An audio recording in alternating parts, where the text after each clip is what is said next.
Hola de nuevo, ahora vamos a seguir viendo la segunda parte de este trabajo práctico de calorimetría. Recuerden que se dividía en tres partes, ¿sí? Al trabajo práctico número 6 lo acabamos de ver en el video anterior. Y ahora vamos a ver el trabajo práctico número 7 y 8 que trata de los equilibrios químicos. Primero va a ser entre dos líquidos y luego entre un líquido y un sólido. Vamos a ver el primero, que es entre dos líquidos. ¿Cuál es la idea o el objetivo de este trabajo práctico? Es entender cómo es ese proceso de transferencia de calor entre dos sustancias líquidas que están a diferente temperatura. Nosotros vamos a utilizar dos masas de agua. O sea, es la misma sustancia porque van a estar a diferentes temperaturas. Y la idea también es interpretar y trabajar con el método de las mezclas, que se fundamenta en la ecuación de calor entregado igual a calor recibido. Para realizar este trabajo práctico también vamos a necesitar los mismos materiales de la vez pasada, salvo que ahora vamos a utilizar un recipiente aislante porque vamos a trabajar con muestras que están a diferente temperatura, entonces de cierta manera el aislante me permite mantenerlas. Bueno, en la experiencia, ¿qué es lo que se realiza? Primero, utilizamos el agua, utilizamos el vaso con el agua a punto de ebullición de la actividad pasada. ¿Qué quiere decir?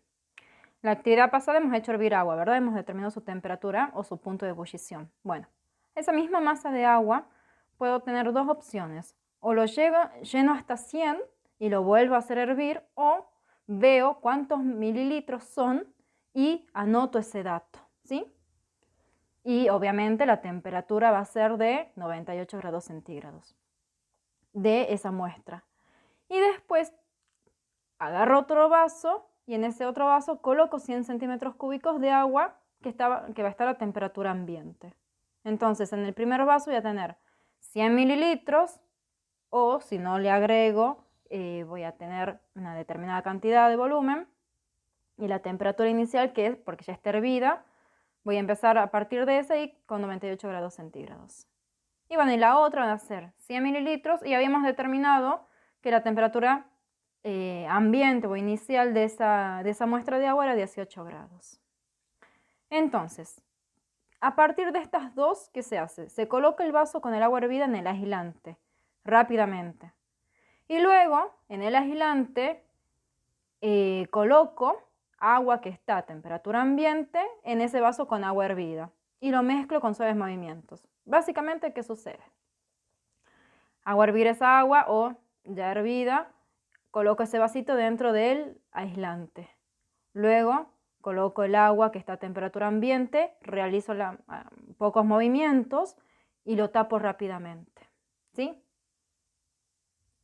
Entonces lo que ahora yo tengo que hacer es determinar la temperatura final a la que llega la mezcla.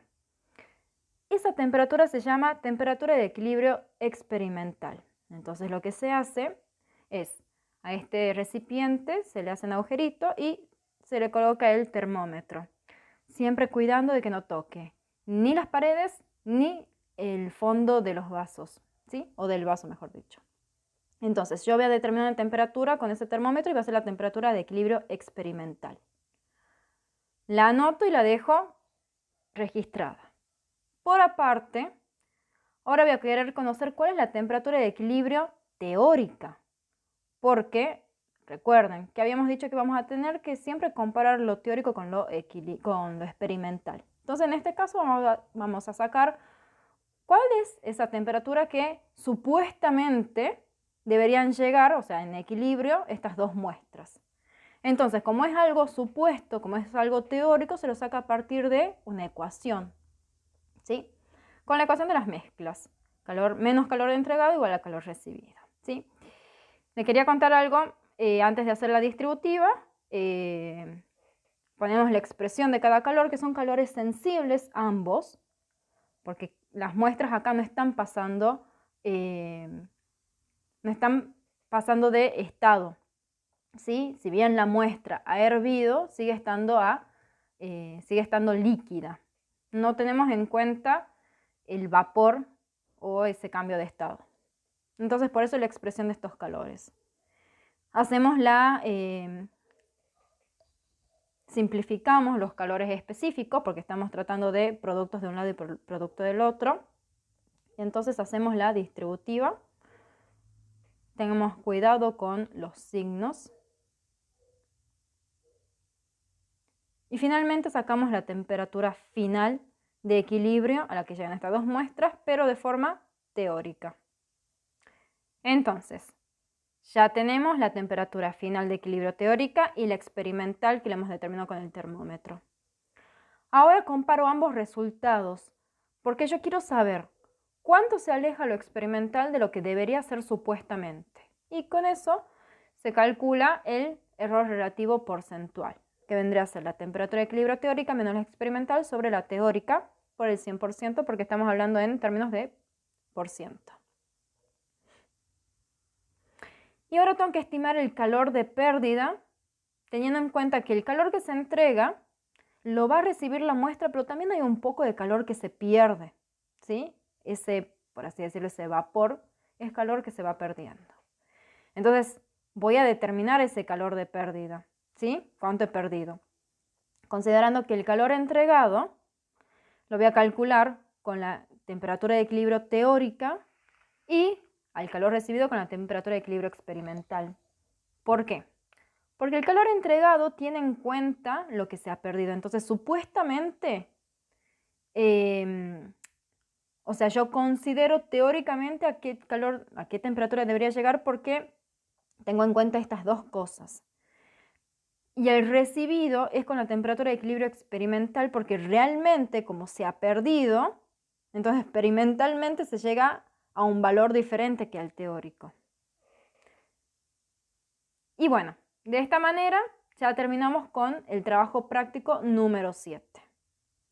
Si tienen dudas, lo vemos en consulta y les recomiendo que pongan especial atención en todo esto que acabamos de discutir. Bueno, pasamos al trabajo práctico número 8, ¿sí? Que es el equilibrio térmico entre un líquido y un sólido. Ahora, la idea es comprender el proceso de transferencia entre dos cuerpos que están en estados diferentes. Voy a tener una masa de agua, entonces voy a tener un cuerpo líquido y voy a tener un cuerpo sólido. Ya les voy a mostrar qué es lo que se utiliza. Y la idea es determinar el calor específico de un metal, que va a ser el cuerpo sólido, a partir de esta ecuación. Entonces, en la experiencia, voy a colocar en un vaso de precipitación 100 centímetros de agua, 100 centímetros cúbicos, de agua a temperatura ambiente. Entonces, la idea es determinar la temperatura inicial, que son los 18 grados que ya conocíamos. Luego voy a colocar este vaso en el recipiente aislante. No es por el hecho de que está caliente y se puede perder calor, sino por el hecho de que después lo van a ver, digamos, mucho más fácil cuando tenga que colocar el metal. Y por otro lado, peso cuidadosamente en la balanza el trozo de metal. En otro vaso de precipitación lo que voy a hacer es colocar el metal y voy a colocar agua cubriendo totalmente el metal. Entonces luego yo llevo este vaso al calentador y caliento hasta que llega el punto de ebullición y determino la temperatura de ebullición, que en realidad va a terminar siendo esos 98 grados. La idea es que ese metal adquiera esa temperatura también, obviamente no es la temperatura de ebullición del metal, pero es la temperatura a la cual va a estar el metal debido a la ebullición del agua. Ya cuando hirvió el agua, saco rápidamente este trozo de metal y lo introduzco en el vaso con agua que esté en el aislante. Y ahí tapamos rápidamente y agitamos con suavidad. Entonces por eso decíamos de que al vaso lo colocamos en el aislante, así sea como más rápido. Entonces yo ya tengo el vaso en el aislante, tengo que colocar el metal, sé que ya está ahí y lo tapo rápidamente, lo agito y ¿se acuerdan que habíamos hecho un agujerito en esta tapita? Entonces medíamos la temperatura. Esa es la temperatura de equilibrio a la cual se llega. El otro punto es determinar el calor específico del sólido. Recuerden con el método de las mezclas. Menos calor entregado igual a calor recibido, ¿sí? Entonces, acá no puedo simplificar los calores específicos porque estoy hablando de dos sustancias que son de naturaleza diferente y además una de ellos es una incógnita. Entonces, yo me pregunto, ¿quién entrega el calor?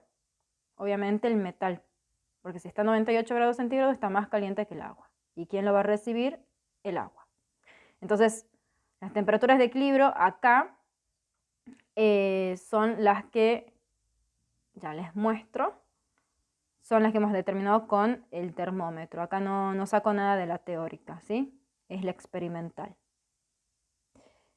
Bien, entonces